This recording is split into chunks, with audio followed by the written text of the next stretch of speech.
Okay, hello my students. Last time we have started the chapter number 2 solution, जिसमें हमने कुछ basic terms पढ़ी हैं, जैसे कि mass by mass, volume by volume ratio, mass by volume and parts per million ppm. ठीक है, how to express concentration of any solution by any this four methods. ठीक है, okay, now next is your sixth one is your molarity. Molarity क्या होता है? अब एक तो दो टर्म्स आएंगे, मोलारिटी, एक आता है मोलालिटी. ठीक है, तो पहले जो हम पढ़ने वाले हैं वो मोलारिटी है. इसे हम कैपिटल एम से डिनोट करते हैं. ठीक है, तो कैसे हम किसी भी सॉल्यूशन की मोलारिटी कैलकुलेट कर सकते हैं? By using this formula. कौन से वाला? जो मैंने बॉक्स में लिखा है. ठीक है, तो मोलारिटी होता है आपके moles of solute over volume of this solution in litre. ठीक है, कैपिटल एल इससे लिखा है ताकि ध्यान रहे कि जो सॉल्यूशन है ना वो हमने लीटर में लेना है, मिलीलीटर में नहीं लेना है. ठीक है, तो ऊपर तो सॉल्यूट के मोल रखने हैं, कितने मोल्स हैं, 2, 3, 0.4 जो भी है. ठीक है, नीचे क्या रखना है? वॉल्यूम रखना है. अगर आप नंबर ऑफ मोल्स को किसी भी सॉल्यूट के वॉल्यूम से डिवाइड कर दोगे तो वो जो वैल्यू आएगी वो आपकी होगी मोलारिटी. ठीक है, अच्छा, मोलारिटी की यूनिट क्या होती है? जब आप इसको फाइंड आउट कर लोगे, जो भी वैल्यू आएगी उसकी आपको उसके साथ कोई ना कोई यूनिट लिखनी पड़ेगी, क्योंकि मोलारिटी की यूनिट होती है. ठीक है, तो यूनिट है आपकी मोल पर लीटर. ठीक है, मोल पर लीटर यूनिट है, कैपिटल एम से डिनोट किया जाता है. और फॉर्मूला, ये फॉर्मूला आपको याद रखना है जो कि क्वेश्चन 2.8 में लिखा हुआ है. ठीक है, नाउ इसके बाद हम एक न्यूमेरिकल कर लेते हैं. Example 2.2. Calculate the molarity of a solution containing 5 gram of NaOH sodium hydroxide in 450 ml millilitre of solution. ठीक है, तो एक तो देखो वॉल्यूम तो दिया है बट मिलीलीटर में दे रखा है ना, तो याद आया होगा कि अरे मोलैरिटी में तो वॉल्यूम किस में लेना था? लीटर में लेना है ना. तो एक तो माइंड में बात आ गई कि अच्छा यहाँ पे मुझे इस मिलीलीटर को ना लीटर में कन्वर्ट करना पड़ेगा. ठीक है, क्योंकि according to the formula volume जो है वो लीटर में लेना है हमने. ठीक है, ओके. नाउ अब NaOH का 5 ग्राम दिया है और मुझे तो नंबर ऑफ मोल्स चाहिए, इन्होंने तो वेट दे दिया, तो नंबर ऑफ मोल्स कैसे फाइंड आउट करूंगी?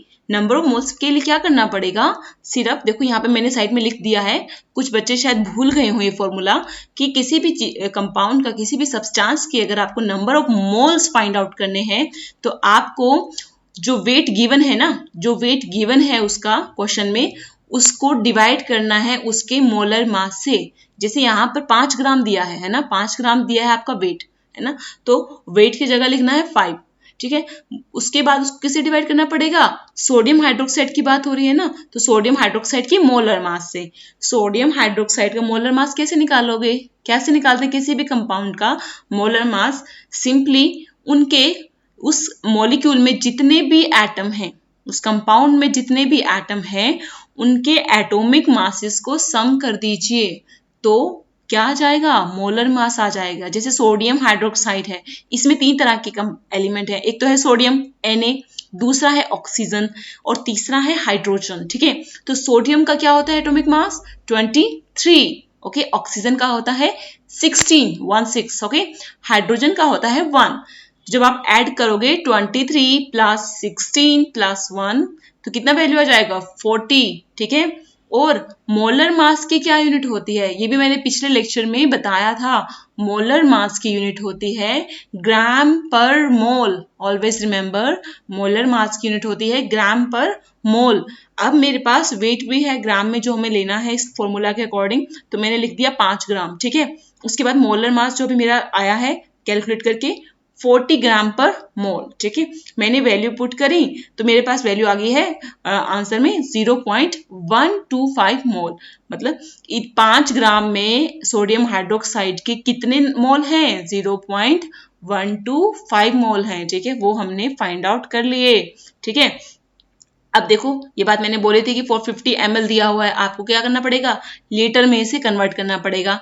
तो मिलीलीटर को लीटर में कैसे कन्वर्ट करते हैं? By dividing by 1000. ठीक है, 1000 से डिवाइड कर दीजिए आप, तो आपका मिलीलीटर जो है वो किस में कन्वर्ट हो जाएगा? लीटर में कन्वर्ट हो जाएगा. तो यहाँ पे देखो वैल्यू पुट कर दो, ऊपर डाल दिए नंबर ऑफ मोल्स, है ना, ये 0.25, नीचे क्या आएगा? 450 डिवाइड में क्या आता है इसके 1000, क्योंकि ये मिलीलीटर में दिया है ना। अब जो 450 के डिवाइड में 1000 होगा वो कहाँ चला जाएगा, न्यूमरेटर में, है ना, पता है ना। जो डिनोमिनेटर के डिनोमिनेटर में होता है ना वो न्यूमरेटर में चला जाता है, ठीक है। तो जो 450 के भी डिवाइड में 1000 लिखा हुआ था ना वो कहाँ चला गया है, न्यूमरेटर में, इसलिए यहाँ पे इन्होंने 1000 लिख दिया है। वैसे ये अंडरस्टूड है 12th क्लास के स्टूडेंट्स को, ये तो बेसिक मैथ्स है, ठीक है। तो ये बताने की जरूरत नहीं थी, बट फिर भी मैंने बता दिया कि इनकेस किसी को ध्यान ना हो, एटलीस्ट उसको ध्यान आ जाए। ओके, तो जब इसको सोल्व किया गया तो पता चला कि जो वैल्यू है that is your 0.278 capital M. Capital M define करता है मोलर, ठीक है, कि मोलारिटी बताता है। कैपिटल एम क्या बताता है, मोलारिटी, ठीक है। तो यू कैन राइट मोलारिटी की, अगर आपको यूनिट लिखनी है आप कैपिटल एम भी लिख सकते हैं, और कैपिटल एम का ही मतलब होता है मोल पर लीटर, ठीक है। कैपिटल एम का क्या मतलब है, मोल पर लीटर। फिर उन्होंने लिखा है मोल पर डेसीमीटर क्यूब। तो एक जो लीटर होता है, 1 litre is always equal to 1 decimetre cube, ठीक है। तो अगर कहीं भी लीटर लिखा हुआ है तो आप लीटर को डेसीमीटर क्यूब भी लिख सकते हैं, क्योंकि 1 लीटर जो है वो 1 डेसीमीटर क्यूब के इक्वल होता है, क्लियर। और 1 मिलीलीटर 1 सेंटीमीटर क्यूब के इक्वल होता है, ये भी आप ध्यान रखिएगा। आप लिख सकते हो अपनी नोटबुक में, 1 लीटर जो है वो 1 डेसीमीटर क्यूब के इक्वल है, और 1 मिलीलीटर जो है वो 1 सेंटीमीटर क्यूब के इक्वल होता है। ओके, नाउ अब हमारा आंसर बहुत सिंपल क्वेश्चन था, कोई सी प्रॉब्लम नहीं आई है। अभी हम अपने नेक्स्ट टॉपिक की तरफ मूव करेंगे, जो कि हमने आपको बताना है। ये यहाँ पे कैसे आ गया, वेट, इसको हटा देते हैं। चलो, मोलालिटी। अब इतने ना एडिटिंग, इतनी मुश्किल से एडिटिंग होती है, आधा आधा घंटा 2 घंटा बैठ के एडिटिंग चलती है, बट स्टिल प्रॉब्लम आई ही जाती है। कोई बात नहीं, चलो जो भी होगा देखा जाएगा अभी। अब देखिए नेक्स्ट जो मोलालिटी, स्मॉल एम से इसको रिप्रेजेंट करते हैं, ठीक है। पहले वाला क्या था, मोलारिटी था, ठीक है। तो मोलारिटी को नोट करते हैं कैपिटल एम से, और मोलालिटी को करते हैं स्मॉल एम से, ठीक है। अब मोलारिटी और मोलालिटी में क्या डिफरेंस है, ठीक है। अब देखो, मोलालिटी जब भी फाइंड आउट करनी है, मतलब स्मॉल एम, आपको क्या करना पड़ेगा, सोल्यूट के मोल्स को डिवाइड करना है mass of the solvent in KG, ठीक है। वहां हमने क्या किया था, सोल्यूट के मोल्स को डिवाइड किया था सॉल्यूशन के वॉल्यूम से, समझ रहे हो, सॉल्यूशन के वॉल्यूम से डिवाइड किया था। यहां पर सोलवेंट के मास से डिवाइड करना है, और वो जो मास है वो किलोग्राम में होना चाहिए, ठीक है। मास किलोग्राम में होना चाहिए, ठीक है। तो जो मोलालिटी है जिसको हम स्मॉल एम से डिनोट करते हैं, उसकी यूनिट क्या हो जाएगी, उसकी यूनिट हो जाएगी मोल पर केजी, मोल पर केजी। तो आप थोड़ा सा दोनों टर्म्स को एक बार रिलेट कर लेते हैं। जो मोलारिटी है उसको हम कैपिटल एम से डिनोट करते हैं, और उसकी यूनिट होती है मोल पर लीटर, जबकि मोलालिटी जो है उसको हम स्मॉल एम से डिनोट करते हैं, और उसकी यूनिट होती है मोल पर किलोग्राम, ठीक है। तो यहाँ पर डिनोमिनेटर में क्या लेना है, सोलवेंट का मास लेना है किलोग्राम में, इन केस ऑफ मोलालिटी, ठीक है क्या। तो इसके बाद हम एक चीज, मैंने ये देखो यहाँ पे इंसर्कल किया हुआ एक पॉइंट को, ये क्यों किया है, क्योंकि इसमें कुछ इंपॉर्टेंट है, जाहिर सी बात है ना। तो अब हमने इतने तरह के मेथड देख लिया, बोलते मोल फ्रैक्शन देख लिया, है ना, मास परसेंटेज देख लिया, पीपीएम देख लिया, मोलारिटी मोलालिटी देख लिया, है ना। दे आर 7 मेथड्स, है ना, जो हम अभी तक देख चुके हैं। तो इन सभी मेथड्स में वो कहता है कि mass percentage, ppm, mole fraction और मोलालिटी, कौन कौन से, mass percentage, ppm, mole fraction और मोलालिटी, ये जो 5 टर्म्स है ना, ये आपकी इंडिपेंडेंट ऑफ टेम्परेचर होती है। मतलब अगर इनकी जो वैल्यू होती है टेम्परेचर को चेंज करने पर चेंज नहीं होती है, ठीक है। ऐसा नहीं है कि आपका मान लो 3 किसी मान लो ब्लड में 0.3 ppm आपका कुछ है, कि कोई भी एलिमेंट है 0.3 ppm, ऐसा नहीं है कि मैंने ब्लड को वो मतलब हायर ज़्यादा टेम्परेचर पे रख दिया, कम पे रख दिया तो उसकी कंसंट्रेशन में कोई चेंज आ जाएगा, नहीं आएगा, ठीक है। क्योंकि जनरली इन टर्म्स में जो है आपके मासेस इन्वॉल्व हैं। जो ये सारी टर्म्स है ना अभी 5 बताई, इनमें क्या है आप देखना, इनके फॉर्मूला में मासेस इन्वॉल्व हैं। ठीक है, मास की वैल्यू मतलब मास को लेकर कैलकुलेशन की गई, चाहे वो सोल्यूट का हो, चाहे सोलवेंट का हो, चाहे सॉल्यूशन का हो, पर मास लिया गया है। जो मास होता है वो टेम्परेचर के साथ जनरली चेंज नहीं होता, जबकि मोलारिटी जो है ना, अभी हमने पढ़ी थी इससे पहले मोलारिटी, उसमें वॉल्यूम लिया गया था, है ना। तो वॉल्यूम जो होता है वो टेम्परेचर के साथ चेंज करता है। तो इसको मोलारिटी को हम इतना प्रेफर नहीं करते, क्योंकि हमारा जो सॉल्यूशन है हो सकता है हमको उसको दूसरी और भी मतलब मान लो एक ही टेम्परेचर कांस्टेंट ना हो, आपको एक जगह से दूसरी जगह लेके जाना है ना, और दूसरी जगह टेम्परेचर ज़्यादा है बहुत या फिर बहुत कम है, तो ऐसे केस में क्या हो जाता, अगर हम मोलर सॉल्यूशन लेते, मोलारिटी वाला लेते, तो उसकी कंसंट्रेशन चेंज हो जाएगी। ज़्यादा टेम्परेचर होने पर या कम टेम्परेचर होने पर वॉल्यूम में फ़र्क आ जाएगा। ठीक है, जबकि ये जो बाकी वाले टर्म्स है, मास परसेंटेज है, मोल फ्रैक्शन है, पीपीएम है या मोलैलिटी है, इनमें चेंज नहीं आएगा, क्योंकि ये जो कैलकुलेशन है हमने मासेस के साथ की गई है, मास लेके करी गई है। तो अगर टेम्परेचर चेंज होता है तो इनकी वैल्यू में चेंज नहीं आएगा। इससे क्या होगा, हमारी जो कंसंट्रेशन हमने भेजी थी मान लो, वहां पर भी उसकी कंसंट्रेशन वही रहेगी, चेंज नहीं होगा। ठीक है, उसके बाद है एक एग्जाम्पल, दैट इज एग्जाम्पल 2.3। ठीक है, 2.3 एग्जाम्पल क्या कहता है हमको, 2.3 कहता है कि आपको 2.5 ग्राम ऑफ इथेनोइक एसिड आपको दिया गया है। अब ये तो फॉर्मूलाज पता होना चाहिए कि इथेनोइक का क्या है, मिथेनोइक का क्या है, प्रोपेनोइक का क्या है। आप 12th स्टैंडर्ड में हो तो ऐसा नहीं आपसे मतलब ये अज्यूम किया जाता है, क्योंकि 10th और 11th में हमने ये सब कुछ पढ़ा है।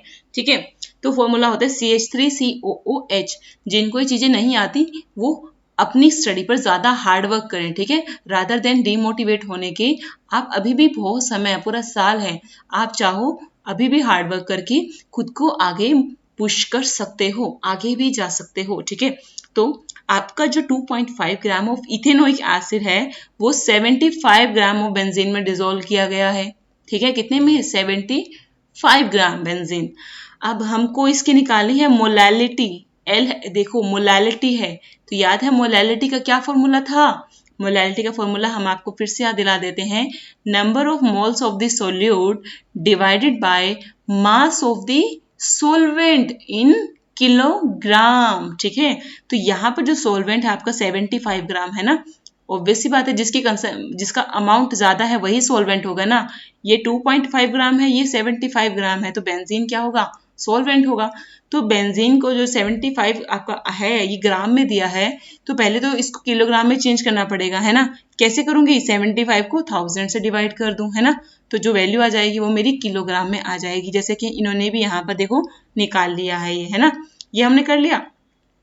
अभी देखो इथेनोइक एसिड का मास दिया है ना, हमको सोल्यूट के क्या चाहिए थे, नंबर ऑफ मोल्स चाहिए उस फॉर्मूला में, है ना।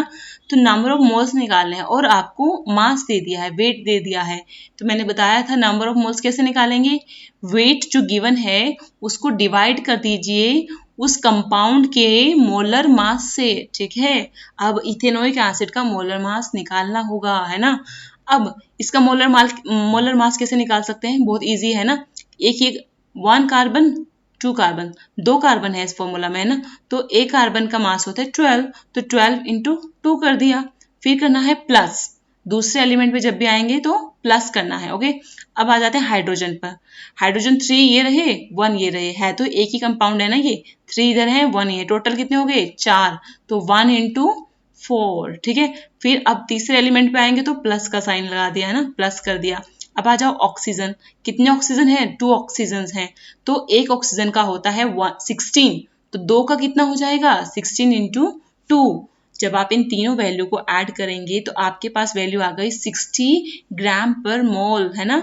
मैंने बताई थी मोलर मास की यूनिट होती है ग्राम पर मोल। ओके, चीजों को मैं बार बार इसलिए कहती हूँ ताकि वो आपको याद हो जाए। ठीक है, क्लियर। अब आपके पास क्या आ गया, आपके पास नंबर ऑफ सॉरी, अब आपको नंबर ऑफ मोल्स निकालने हैं, मोलर मास आपके पास आ गया है, तो डिवाइड कर दीजिए 2.5 ग्राम को डिवाइड कर दीजिए किससे, 60 ग्राम पर मोल से। जो वैल्यू आई है वो है 0.0417 मोल। ठीक है, ये हमारे नंबर ऑफ मोल्स आ चुके हैं सोल्यूट के। ठीक है, अब सोलवेंट भी हमें पता है किलोग्राम में कितना है, नंबर ऑफ मोल्स भी पता है। तो आपको क्या करना है, सिर्फ इनकी वैल्यू पुट कीजिए और इसको कैलकुलेट करके जो फाइनल आंसर आ जाएगा वो आपकी मोलालिटी होगी। ठीक है, तो ये जो वैल्यू आई है दैट इज योर 0.556। अब मोलालिटी की यूनिट क्या थी, मोल पर किलोग्राम। ठीक है, ओके। तो ये था आपका एग्जाम्पल 2.3। अब आई थिंक इतना मुश्किल भी नहीं है, बट फिर भी हमने समझाया इसलिए है ताकि आपको न्यूमेरिकल्स करने आ जाए। जो ये ऊपर प्रॉब्लम्स दी गई है 2.1, 2.2, ये आप करके देखना। ठीक है, प्रैक्टिस करना, तभी आपको पता चलेगा कि आपने अभी तक जो पढ़ा है क्या आपको समझ में आया है, वो क्या आपको कंसेप्ट क्लियर हुए हैं जब आप न्यूमेरिकल खुद से सॉल्व करोगे। ठीक है, रादर देन किसी से कॉपी करने की बजाय खुद से सॉल्व कीजिए। ओके, अब देखिए solubility is your next topic. ठीक है, हमने हजारों बार पढ़ा है ना, ये फलाना चीज सॉल्युबल हो जाती है, फलाना चीज सॉल्युबल नहीं है पानी में, है ना, या किसी भी सॉल्वेंट में, है ना। तो सॉल्युबिलिटी होती क्या है, पहली बात, किसी भी सब्सटेंस की सॉल्युबिलिटी क्या है, मैक्सिमम अमाउंट है उस सब्सटेंस का जो किसी पार्टिकुलर सॉल्वेंट में डिसॉल्व किया जा सकता है। ठीक है, तो यहाँ पे मैंने अंडरलाइन भी कर दिया है सॉल्युबिलिटी की डेफिनेशन कि the maximum amount that can be dissolved in a specified amount of solvent at a specified temperature, वो क्या कहलाएगी, उसकी solubility। ठीक है, किसी स्पेसिफाइड अमाउंट में, स्पेसिफाइड मतलब कोई फिक्स अमाउंट। ठीक है, सोलवेंट में जितना मैक्सिमम, अब मान लो 1 गिलास मैंने दे दिया आपको पानी का, वो फिक्स वॉल्यूम है ना, 1 गिलास मैंने दे दिया, मैं पानी नहीं चेंज कर रही, उतना ही दिया आपको। बोला है शुगर इसमें डिजोल्व करो, तो जितना शुगर आप मैक्सिमम शुगर उसमें डिजोल्व कर सकते हो। ठीक है, एट अ स्पेसिफाइड टेम्परेचर, मतलब टेम्परेचर भी आपका सेम रहना चाहिए। जब आप सॉल्युबिलिटी फाइंड आउट करते हो किसी चीज की तो टेम्परेचर चेंज नहीं करना है। ठीक है, क्लियर। तो उसी टेम्परेचर पर, ये नहीं है कि आपने गर्म करना रख दिया तो वो तो टेम्परेचर बदल गया ना, गर्म करने रख दोगे। ठीक है, तो टेम्परेचर भी सेम रखना है। ठीक है, उस टाइम पर आपने उस 1 गिलास में पानी में मैक्सिमम कितना शुगर घोल दिया, मैक्सिमम अमाउंट, वो उसकी क्या हो जाएगी, सॉल्युबिलिटी हो जाएगी। ठीक है, शुगर की इन वाटर। क्लियर। अब आ जाइए आगे। अब हमने ये जो आगे, बस जैसे जैसे हम आगे बढ़ते जा रहे हैं, बिल्कुल आपको दिमाग को तरोताजा रखें क्योंकि चीजें सारी समझने की है। Chemistry is all about understanding और इमेजिनेशन। ठीक है, नाउ देखिए यहाँ पर 2 टर्म्स हम आपको बताने वाले हैं। पहले तो उससे पहले एक प्रिंसिपल मैं आपको अक्सर क्लास में भी बोलती हूँ, लाइक डिसोल्व्स लाइक। ठीक है, जो जैसा होता है वो वैसे में खुलता है ना। ये यही कहो कि जो जैसा होता है उसके फ्रेंड्स भी वैसे बनते हैं, है ना, ऐसा होता है ना। तो हुआ क्या जनरली कि जो पानी है आपका, पानी जो होता है आपका पोलर सॉल्वेंट होता है, उसमें पोल्स क्रिएट होते हैं ना, ऑक्सीजन की तरफ पार्शियल नेगेटिव और हाइड्रोजन की तरफ पार्शियल पॉजिटिव। ये 11th में आपने पढ़ा होगा। ठीक है, तो पानी जो है वो पोलर सॉल्वेंट है।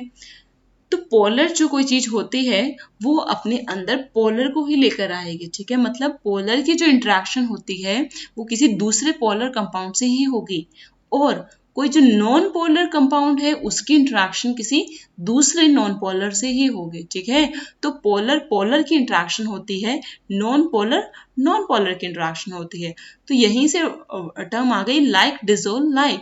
ठीक है, तो पानी जैसे कि पोलर है, पानी किससे इंटरेक्ट करेगा, जो कंपाउंड पोलर होंगे। ठीक है, तो पानी अपने जैसों के साथ ही घुलता है, मतलब अपने जैसों को ही अपने अंदर घोलता है, या ऐसे कहूँ। ठीक है, तो पोलर पोलर में घुलेगा और नॉन पोलर में घुलेगा, है ना। ठीक है, अब देखिए यहाँ पर डिसोल्यूशन लिखा है, क्रिस्टलाइजेशन लिखा है। ठीक है, 2 टर्म्स हमने लिखे हैं, डिसोल्यूशन एंड क्रिस्टलाइजेशन। ठीक है, तो होता क्या है जी, डिसोल्यूशन कुछ नहीं है, किसी भी सब्सटेंस को, किसी भी सॉलिड को अगर आप डिसॉल्व कर रहे हैं, है ना, किसी भी सॉलिड को, यहाँ पे लिखा भी हुआ है, मैंने साइड में इसलिए लिख दिया ताकि मुझे लगता है कि ये चीजें पेपर में एज सच नहीं पूछी जाती। ये नहीं कहेगा डिसोल्यूशन को डिफाइन करो, बट आपको ये चीजें पता होनी चाहिए कि डिसोल्यूशन होता क्या है। क्वेश्चन में कहीं टर्म लिख रखा है कि उसका फलाना का डिसोल्यूशन हुआ है, आपको पता ही नहीं डिसोल्यूशन क्या है, तो आप क्वेश्चन का जो मीनिंग है उसको अच्छे से समझ नहीं पाओगे।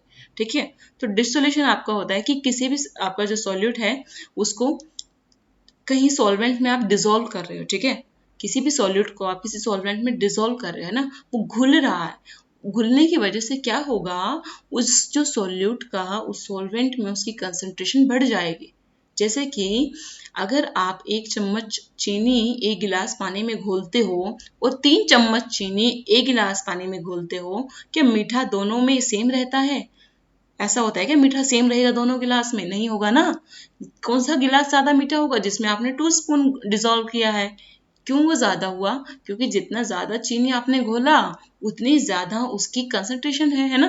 कंसंट्रेशन कुछ नहीं बताता, कंसंट्रेशन यही बताता है कि कोई चीज किसी दूसरी चीज में कितनी प्रेजेंट है, ठीक है ना। वो 3 चम्मच वाले चीनी 1 ही गिलास, पानी तो सेम है ना, उसमें भी 1 गिलास लिया था, उसमें भी 1 गिलास लिया, तो अमाउंट किसका चेंज किया हमने? शुगर का, है ना। उसमें 1 स्पून डाला था, इसमें 3 स्पून डाल दिया, ठीक है। तो उससे क्या हुआ कि पानी की जो कंसंट्रेशन है, अब जाहिर सी बात है किसमें ज्यादा होगी? जिसमें आपने 3 स्पून डाले हैं, ज्यादा अमाउंट डाला है, ठीक है।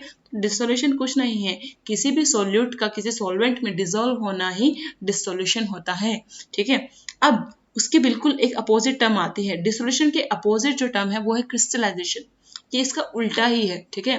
क्रिस्टलाइजेशन क्या होता है? आपको पता होगा ना, क्रिस्टल बनाते हैं यूजली लैब में, है ना। किसी ने किया भी होगा लैब में एक्सपेरिमेंट वगैरह। तो जनरली क्या होता है कि कई बार क्या होता है, सॉल्यूशन में आपके जो सॉल्यूट पार्टिकल हैं वो एक दूसरे के साथ कोलाइड करते हैं। कोलाइड समझ रहे ना, टकराते हैं, ठीक है, दूसरे सॉलिड पार्टिकल से टकराते हैं। टकराने के बाद क्या होगा कि वो कुछ ना कुछ बड़ा मॉलिक्यूल बना लेंगे, है ना।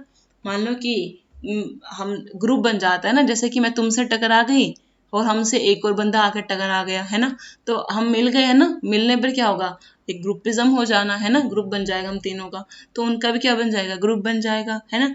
और ये जो आपका सॉलिड पार्टिकल जब ग्रुप बना लेंगे तो जाहिर सी बात है वो पानी से सेपरेट आउट हो जाएंगे, क्योंकि उनका अब वो पानी में डिसॉल्व नहीं हो रहे, वो अब अलग निकल रहे हैं, ग्रुप बनाकर अलग निकल रहे हैं, है ना।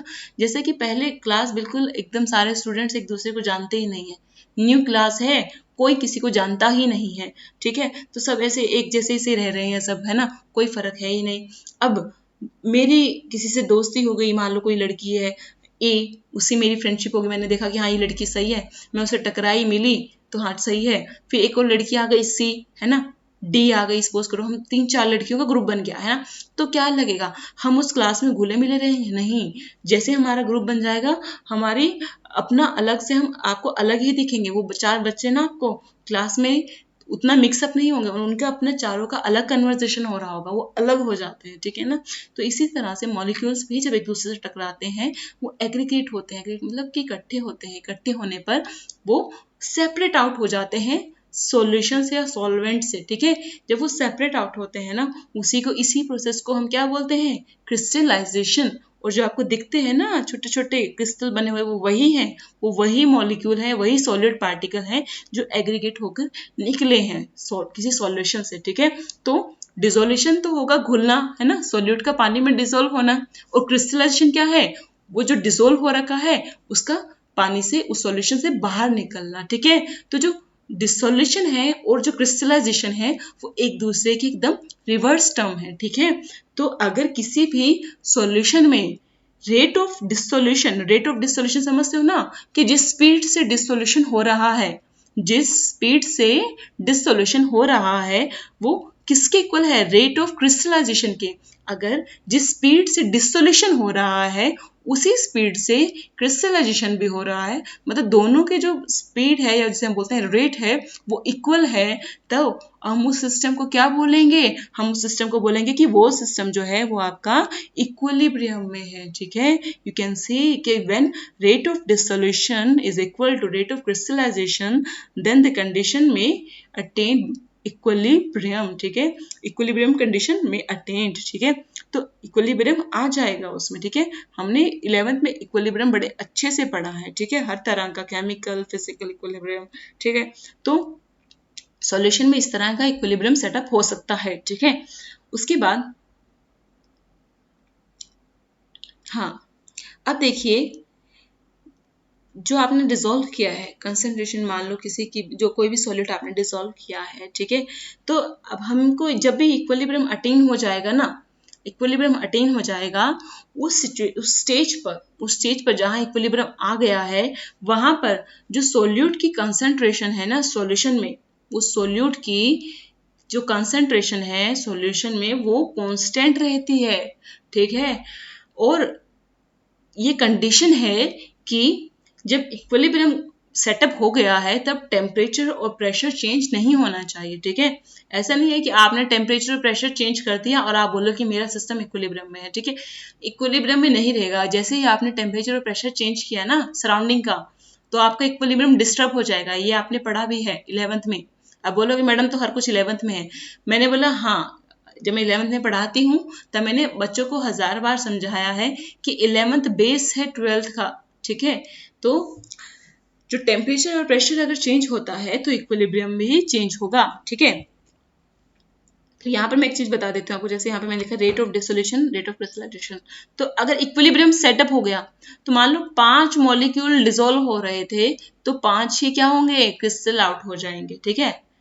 5 मॉलिक्यूल अगर डिसॉल्व हो रहे हैं तो 5 ही क्रिस्टल आउट हो जाएंगे। तो जो ओवरऑल कंसंट्रेशन होती है सोल्यूट की वो चेंज नहीं होगी, क्योंकि जितना घुलेगा ना उतना ही बाहर निकल के आ जाएगा क्रिस्टल की फॉर्म में।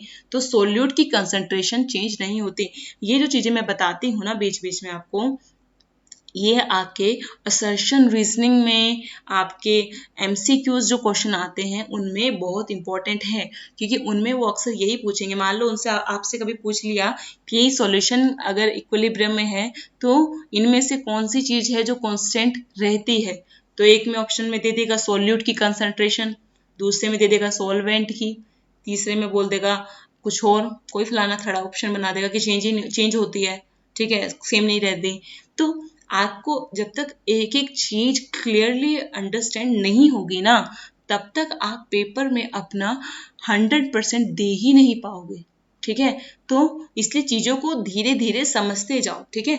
तो सॉल्यूट जो है आपका, उसकी कंसंट्रेशन इक्विलिब्रियम के दौरान कांस्टेंट रहती है, बशर्ते टेम्परेचर और प्रेशर भी कांस्टेंट हो, ठीक है। जैसे ही अगर टेम्परेचर और प्रेशर चेंज हुआ तो वो सिस्टम इक्विलिब्रियम में नहीं रहता, ठीक है। उसके बाद एक और टर्म आती है सैचुरेटेड सॉल्यूशन।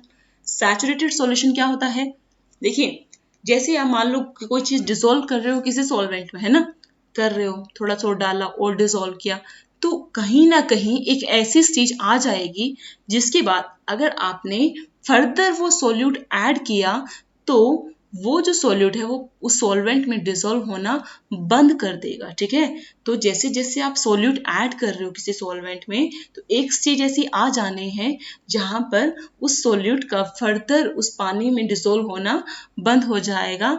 तो इस कंडीशन को या इस स्टेज को, उस टाइम पे सॉल्यूशन को हमने बोलना है सैचुरेटेड सॉल्यूशन, ठीक है। जैसे कि आप पढ़ रहे हो, ठीक है, एक टाइम एक स्टेज आप कैसे जाती है पढ़ते पढ़ते कि बस नाउ नो मोर, ठीक है, कि अब नहीं मैं कर सकती या अब नहीं मैं कर सकता, ठीक है।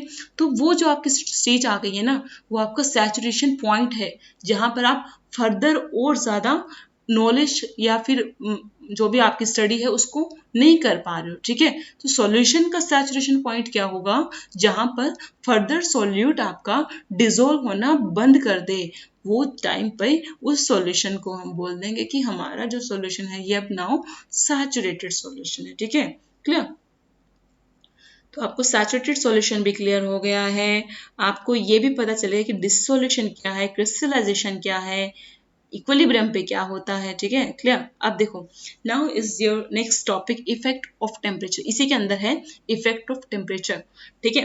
मान लो इक्विलिब्रियम में कोई सिस्टम है आपका, ठीक है, या फिर आपका सॉल्यूशन है जो इक्विलिब्रियम में नहीं भी है, सपोज करो आप उसकी सॉल्युबिलिटी स्टडी कर रहे हो, तो टेम्परेचर का किसी सॉल्यूट की सॉल्युबिलिटी पर क्या इफेक्ट होगा। मतलब अगर मैं टेम्परेचर चेंज करती हूँ तो मेरी कोई चीज सोल्यूबल होगी ज्यादा या कम सोल्यूबल होगी, ये हमें कैसे पता चलेगा, ठीक है।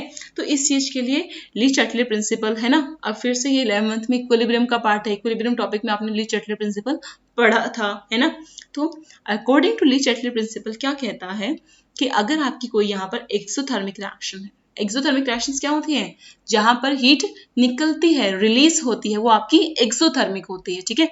ऐसी रिएक्शंस की अगर बात करूं मैं कि ऑब्वियस सी बात है, कोई सॉल्यूट अगर डिसॉल्व हो रहा है तो उनके बीच में जाहिर सी बात है कोई ना कोई रिएक्शन तो हो रही है ना, सॉल्यूट और सॉल्वेंट के बीच में कोई ना कोई रिएक्शन हो रही है, ठीक है। तो अगर वो रिएक्शन एक्सोथर्मिक है, मतलब अगर उस रिएक्शन के दौरान हीट निकलती है, तो आपका जो रेट ऑफ डिसोल्यूशन है वो डिक्रीज कर जाएगा विद इंक्रीज इन टेम्परेचर, ठीक है। अगर ऐसी सिचुएशन आती है कि रिएक्शन तो आपकी एक्सोथर्मिक है और आपने क्या किया, आपने टेम्परेचर इंक्रीज कर दिया, आपने अगर टेम्परेचर इंक्रीज किया ना तो आपका जो रेट ऑफ डिसोल्यूशन है वो डिक्रीज कर जाएगा। ये क्यों हो रहा है, मैंने 1000 बार समझाया है, क्योंकि आप एक्सोथर्मिक है ना, हीट निकल रही है ना, ऑलरेडी हीट निकल रही है, हीट निकलने से क्या होगा, ऑलरेडी उसको सिस्टम का जो टेम्परेचर है वो रेस करेगा, है ना, रेस करेगा ना। रिएक्शन के दौरान हीट निकल रही है, टेम्परेचर रेस कर रहा है, आपने और ज्यादा पीछे से टेम्परेचर रेस कर दिया।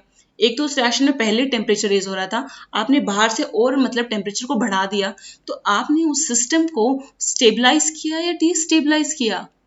आपको क्या लगता है, आपने उस सिस्टम को स्टेबल कर दिया या डिस्टेबल कर दिया? ये ऐसा समझो कि आपको गर्मी लग रही थी, पहले ही आपको गर्मी लग रही है बहुत ज्यादा, आपने कुछ ऐसा खा लिया, आपको बहुत ज्यादा गर्मी लग रही है, ऊपर से मैं आपको ऐसे रूम में बिठा दूं जहां पर फैन नहीं चल रहा, ऑलरेडी गर्मी है बहुत ज्यादा, ठीक है, ऊपर से मैं आपको ऐसे रूम में बिठा दो जहां पर ऑलरेडी बहुत ज्यादा गर्मी है, तो आपको क्या कंफर्टेबल फील होगा या आप अनकंफर्टेबल फील करेंगे? जाहिर सी बात है आप अनकंफर्टेबल फील करेंगे, आपका जो सिस्टम है वो डिस्टेबलाइज हो जाएगा, ठीक है। सिमिलरली यहाँ पर भी रेट ऑफ जो डिसोल्यूशन है वो डिक्रीज कर जाएगा अगर आपने टेम्परेचर इंक्रीज किया, क्योंकि उस सिस्टम में ऑलरेडी हीट निकल रही है, अगर आपने बाहर से हीट दिया तो सिस्टम डिस्टेबलाइज होगा और जो रिएक्शन थी वो स्लो डाउन हो जाएगी, और जो रेट है वो आपका इन रिवर्स हो जाएगी रिएक्शन आपकी, और जो रेट है आपका डिक्रीज कर जाएगा, ठीक है, डिसोल्यूशन का। ओके, नाउ एंडोथर्मिक के लिए क्या होगा, एंडोथर्मिक रिएक्शंस कौन सी होती है, जहां पर हीट एब्जॉर्ब होती है, ठीक है। उन रिएक्शन में जो रेट ऑफ डिसोल्यूशन है आपका इंक्रीज करेगा विद इंक्रीज इन टेम्परेचर, जैसे जैसे आप टेम्परेचर इंक्रीज करोगे तो रेट ऑफ डिसोल्यूशन इंक्रीज करेगा। अब देखो एंडोथर्मिक में क्या है, हीट एब्जॉर्ब हो रहा है ना, हीट की उसको जरूरत है, एब्जॉर्ब हो रहा है, वो निकाल नहीं रहा है, एब्जॉर्ब कर रहा है, ठीक है। अब इसको भी मैं ऐसे इमेजिन करा सकती हूँ, ठीक है। अब विंटर्स में क्या आपको हीट की जरूरत होती है ना, आपकी ऑलरेडी आप ठंडी सी जगह हो, आपको ठंड लग रही है, आपको बॉडी को हीट की जरूरत है, ठीक है। अब मैं आपको ऐसी जगह बिठा दूं जहां पर टेम्परेचर ज्यादा है ना, थोड़ा सा, तो आपको कंफर्टेबल फील होगा कि नहीं होगा? होगा ना, क्योंकि अभी आपको हीट की जरूरत है, ठीक है। यहाँ पर भी एंडोथर्मिक में भी रिएक्शन में हीट यूज हो रहा है, हीट एब्जॉर्ब हो रहा है, मतलब हीट की जरूरत है। अगर आपने बाहर से टेम्परेचर बढ़ाया तो मतलब आपने उसकी हेल्प की है, आपने सिस्टम को स्टेबलाइज किया है, ठीक है। इसी वजह से जो डिसोल्यूशन जो रिएक्शन हो रही थी वो स्पीड अप कर जाएगी, है ना, स्पीड अप कर जाएगी, उसकी स्पीड बढ़ जाएगी, है ना, तो जिसकी वजह से रेट ऑफ डिसोल्यूशन भी इंक्रीज कर जाएगा। तो एक्सोथर्मिक के लिए टेम्परेचर इंक्रीज करने से रेट ऑफ डिसोल्यूशन डिक्रीज करता है, whereas in case of endothermic rate of dissolution आपका बढ़ेगा टेम्परेचर बढ़ाने से, ठीक है। नाउ अब प्रेशर का इफेक्ट भी पढ़ लेते हैं, टेम्परेचर का तो हमने पढ़ लिया, टेम्परेचर का इफेक्ट नहीं भूलना है, ठीक है। जहां कहीं भी कोई क्वेश्चन आ गया, कोई एप्लीकेशन इसकी आ गई है ना, आपको चीजों को हमेशा अपने दिमाग में सजा लेना है, ठीक है। कैसे मर्जी सजाओ, आपकी अपनी मर्जी है। अब प्रेशर का जो इफेक्ट हमने पढ़ने वाले हैं, तो हम आपको बता दें कि सॉलिड्स की सॉल्युबिलिटी पर इतना इफेक्ट नहीं पड़ता प्रेशर का, ठीक है। अगर आप सॉल्युबिलिटी की बात करें सॉलिड्स की, ठीक है, सॉलिड्स की सॉल्युबिलिटी आप स्टडी कर रहे हैं, तो उस केस में प्रेशर का इफेक्ट इतना नहीं पड़ेगा, क्योंकि सॉलिड जो आपके होते हैं, आपको पता है सॉलिड में ऑलरेडी पार्टिकल्स बहुत पास होते हैं, इतने कंप्रेसिबल नेग्लिजिबल अमाउंट होता है उनमें, ठीक है ना, मतलब उनकी कंप्रेसिबिलिटी जो होती है वो बहुत नेग्लिजिबल है, वो इतने इजिली कंप्रेसिबल हो ही नहीं सकते, क्योंकि कंप्रेस कब होगा, जब कोई बीच में स्पेस होगा, है ना, पार्टिकल पहले ही बॉडी क्लोजली पैक्ड है तो कंप्रेस नहीं होंगे, ठीक है। तो इसलिए प्रेशर का कोई ज्यादा इफेक्ट हमको सॉलिड के केस में देखने को नहीं मिलता है, ठीक है। अब फिर किसके केस में देखने को मिलेगा, गैसेस के, ठीक है। गैसेस जब आप देखोगे ना, गैसेस के जब सॉल्युबिलिटी आप स्टडी करोगे तो आप देखोगे कि उस केस में प्रेशर का बड़ा अच्छा खासा रोल है, ठीक है। तो कुछ जो गैसेस होती हैं वो पानी में ज्यादा सोल्यूबल होती हैं, कुछ कम सोल्यूबल होती हैं, वो भी किस बात पे डिपेंड करेगा कि जो गैस है वो पोलर है या नॉन पोलर। जैसे कि HCl है, HCl जो है ना पोलर है ना, कंपाउंड HCl पोलर है, क्लोरीन पे नेगेटिव चार्ज रहता है, हाइड्रोजन पर पॉजिटिव चार्ज रहता है, ठीक है। तो ये पानी में सॉल्युबल है, हाईली सॉल्युबल है। जबकि वेराज ऑक्सीजन, ऑक्सीजन क्या है, होमो डाई एटॉमिक मॉलिक्यूल है, ठीक है, होमो डाई एटॉमिक मॉलिक्यूल है। ऑक्सीजन में पोल नहीं बन पाते हैं ना, कोई दोनों ही ऑक्सीजन है, कौन कीजिएगा, कोई ज्यादा इलेक्ट्रोनेगेटिव नहीं, कोई ज्यादा इलेक्ट्रोपॉजिटिव नहीं, ठीक है। तो ऑक्सीजन आपका नॉन पोलर है। अगर आपको ये पोल पोल समझ में नहीं आ रहे ना, आप इतना ही ध्यान रख लो कि HCl पोलर है और ऑक्सीजन नॉन पोलर है, ठीक है। तो इस वजह से ऑक्सीजन जो है वो पानी में इतना डिजोल्व नहीं होता, वो थोड़ा बहुत डिजोल्व होता है, ठीक है। और वो थोड़ा बहुत भी इतना सफिशिएंट है कि उसकी वजह से एक्वेटिक स्पीशीज पानी में जिंदा रहते हैं, ठीक है ना। जो एक्वेटिक स्पीशीज पानी में रहती हैं, फिश है, कुछ भी है, ठीक है, वो किस पे डिपेंडेंट है, वो डिजोल्व ऑक्सीजन पे ही डिपेंडेंट है, जो ऑक्सीजन गैस पानी में घुली हुई है, ठीक है। ओके, आपने पढ़ा भी होगा, अब ये मत कहना हमने तो कुछ पढ़ा ही नहीं, हमने नहीं पढ़ा कुछ भी, ठीक है। नाउ अब solubility of gases increases with increase of pressure, ठीक है। जैसे जैसे आप प्रेशर इंक्रीज करोगे गैसेस की solubility इंक्रीज करेगी, ठीक है। इससे क्या होगा अभी हम आपको बता देते हैं। एक डायग्राम आपको इधर दिख रहा होगा, हमने हल्का सा इसमें कुछ लिखा भी है। देखो यहाँ पर आपका एक सिस्टम है, कोई सॉल्यूशन है, इसके ऊपर आपने वेट रखा है W1, गैस आपने इसमें, ये पार्टिकल दिख रहे हैं किसके हैं, गैस के, कोई गैस आपने इसके अंदर डिजोल्व कराई है, पास करी है, ठीक है। वेट W1 रखा है ना, तो थोड़ा ही प्रेशर होगा बाहर से, है ना। अगर मैं वेट बढ़ा दूं, मैंने 2 वेट और डाल दिए इसी सॉल्यूशन के ऊपर, W2 W3, मतलब मैंने और प्रेशर लगा दिया। वेट डालने का मतलब क्या हुआ, प्रेशर लगाना। ऐसा कोई मैं वेट बॉक्स नहीं रख रही यहाँ पे, मैं प्रेशर लगा रही हूँ। मेरा वेट क्या बता रहा है कि मैं प्रेशर बढ़ा रही हूँ, ठीक है। तो यहाँ पर थोड़ा प्रेशर था बाहर से, यहाँ पर हमने प्रेशर बढ़ा दिया। तो जैसे आप प्रेशर बढ़ाओगे ना किसी भी लिक्विड के ऊपर या गैस के ऊपर प्रेशर बढ़ाते हो ना, तो लिक्विड और गैसेस जो होते हैं वो कंप्रेस होते हैं। कंप्रेस होना मतलब साइज में छोटे हो जाते हैं, क्योंकि उनके मॉलिक्यूल क्या करेंगे, प्रेशर लगने पर, अगर बाहर से प्रेशर लग रहा होता है ना, तो लिक्विड और गैस के जो मॉलिक्यूल है वो पास पास आ जाते हैं। पास पास आने से क्या होगा, उनके बीच का जो साइज जगह थी ना, खाली जगह जो होती है वो कम हो जाएगी, ठीक है। तो जो पानी पहले इस लेवल पे था, इस लेवल पे था जो पानी, अब प्रेशर जैसे बढ़ा दिया, वो पानी का लेवल कम हो गया, मतलब पानी आपका कंप्रेस हो गया। जैसे आप स्पंज कंप्रेस करते हो ना, स्पंज के ऊपर प्रेशर लगाते हो तो आपने देखो स्पंज जो है ना आपका छोटी हो जाती है, पतली हो जाती है। सिमिलरली जैसे पानी पे आपने प्रेशर लगाया तो पानी की भी जो हाइट थी वो डिक्रीज कर गई, है ना, क्लियर। तो अब मैंने अज्यूम किया कि सपोज करो इसमें ना जो गैस के पार्टिकल है वो 20 है, ठीक है, इसमें और इसमें, क्योंकि पार्टिकल तो सेम ही रहेंगे, हमने सिर्फ प्रेशर लगाया है, पार्टिकल और पानी को चेंज नहीं किया अभी, ठीक है। तो यहाँ पर सपोज करो मैंने 100 ml वाटर लिया था, है ना, 100 ml वाटर लिया था और 20 पार्टिकल थे। अभी देखो जब मैंने प्रेशर लगा दिया है, अब लिक्विड जो है वो कंप्रेस होगा, है ना, कंप्रेस होने से क्या होगा, उसका साइज रिड्यूस हो गया, मतलब उसका वॉल्यूम रिड्यूस हो गया। तो सपोज करो कि यहाँ पर जो वॉल्यूम है वो 80 ml है, यहाँ पर 100 है।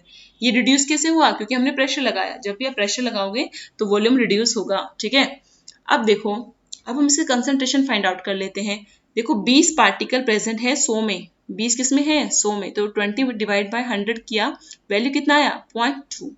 अब यहाँ पर 20 पार्टिकल 80 में प्रेजेंट है, तो 20 डिवाइड बाय 80 किया तो क्या वैल्यू आ गया, 0.25, ठीक है। तो किसकी वैल्यू ज्यादा है, 0.25 की ज्यादा है या 0.2 ज्यादा है, तो डेफिनेटली 0.25 बढ़ा है। मतलब यहाँ पर जो सॉल्युबिलिटी है गैस की वो बढ़ गई है, ठीक है। यहाँ पर कम है क्योंकि यहाँ पर प्रेशर कम था, यहाँ पर प्रेशर ज्यादा लगा है, ठीक है। उसके बाद बाकी जो चीजें हैं मुझे हेनरीज लॉ कराना है, बट मुझे लगता है आज लेक्चर लेंथी हो जाएगा अगर मैंने इसको आज कंटिन्यू किया। तो हेनरीज लॉ जो है वो मैं नेक्स्ट टाइम में समझाऊंगी, ठीक है। तो अभी मैं आपको एक बार फिर से आखिरी जो मैंने चीज बताई है इसको मैं सम अप कर देती हूँ कि प्रेशर बढ़ाने से हमेशा गैसेस की जो सॉल्युबिलिटी है वो बढ़ती है। क्यों बढ़ती है, क्योंकि गैसेस के मॉलिक्यूल पास पास आएंगे तो इंटरेक्शन होगी, ऑब्वियस सी बात है सॉल्युबिलिटी बढ़ेगी। वो हमने इस जो एक्टिविटी है हल्की सी इसके द्वारा भी हमने ये करके देख लिया है कि यहाँ पे जो कंसंट्रेशन आ रही थी वो 0.2 आ रही थी, जैसे ही प्रेशर लगाया कंसंट्रेशन 0.25 होगी। मतलब कंसंट्रेशन क्या बताती है, किसी भी सॉल्यूट की कंसंट्रेशन क्या बताती है, उसकी सॉल्युबिलिटी बताती है। जितनी ज्यादा कंसंट्रेशन होगी उतनी ज्यादा सॉल्युबिलिटी होगी, है ना। अब देखो, अब यहाँ पे देखो number of gaseous particle per unit volume ज्यादा हो गए हैं, ठीक है ना, जैसे आपने प्रेशर लगाया, ठीक है।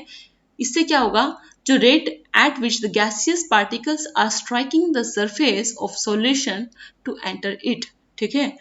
तो जिस रेट से गैसेस के जो पार्टिकल हैं वो स्ट्राइक कर रहे थे सॉल्यूशन के सरफेस पर, लिक्विड के सरफेस पर वो स्ट्राइक करते हैं ना, गैसेस के पार्टिकल हमेशा रेंडमली मोशन में रहते हैं, ठीक है, तो कहीं ना कहीं टकराते रहते ही हैं, ठीक है। तो वो सॉल्यूशन के जो सरफेस पर स्ट्राइक कर रहे थे कि अब घुलना है हमें तुम्हारे अंदर, हमको डिसॉल्व करो, ठीक है, वो स्ट्राइक कर रहे थे। जैसे ही अब आपने इसके ऊपर प्रेशर लगाया तो नंबर ऑफ पार्टिकल्स के पास जो है जगह कम हो गई है ना, यहाँ पे जगह ज्यादा थी, यहाँ पर जगह कम हो गई, अब ये ज्यादा टकराएंगे, है ना।